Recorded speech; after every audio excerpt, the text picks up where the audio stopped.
ദൈവത്തിൻ്റെ ഏറ്റവും പ്രിയമുള്ളവരെ, അവിടുത്തെ സമാധാനം ഞാൻ ആശംസിക്കുന്നു. ഇന്ന് കർത്താവ് നമുക്ക് നൽകുന്ന ദൂത് 1 കൊറിന്തോസ് 1:29. ദൈവസന്നിധിയിൽ ആരും അഹങ്കരിക്കാതിരിക്കാനാണ് അവിടുന്ന് ഇങ്ങനെ ചെയ്തത്. എങ്ങനെയാണ് ദൈവം ചെയ്തത്? ദൈവത്തിൻ്റെ സന്നിധിയിൽ ആരും അഹങ്കരിക്കാതിരിക്കാൻ അവിടുന്ന് എങ്ങനെയാണ് ചെയ്തത്? നിസ്സാരങ്ങളെ തിരഞ്ഞെടുത്തു, അവഗണിക്കപ്പെട്ടതിനെ തിരഞ്ഞെടുത്തു, അശക്തമായവയെ തിരഞ്ഞെടുത്തു, ഭോഷന്മാരെ തിരഞ്ഞെടുത്തു. ദൈവത്തിൻ്റെ തിരഞ്ഞെടുപ്പ് അങ്ങനെയായിരുന്നു. ശക്തന്മാരോ ബലവാന്മാരോ ആരും ദൈവസന്നിധിയിൽ അഹങ്കരിക്കാൻ പാടില്ല. അതുകൊണ്ട് അവിടുന്ന് തിരഞ്ഞെടുത്തത് ഇങ്ങനെയാണ്. മുക്കുവന്മാരെ തിരഞ്ഞെടുത്തു, പാവപ്പെട്ടവരെ തിരഞ്ഞെടുത്തു.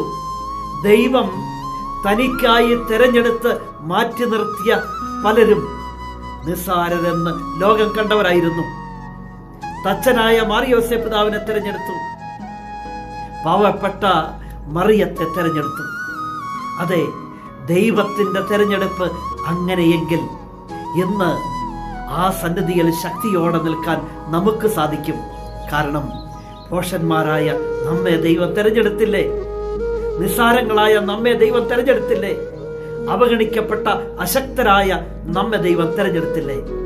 അത് ദൈവത്തിൻ്റെ തിരഞ്ഞെടുപ്പാണ്, അവിടുത്തെ പദ്ധതിയുടെ തിരഞ്ഞെടുപ്പ്. അതിന് നന്ദി പറയാം.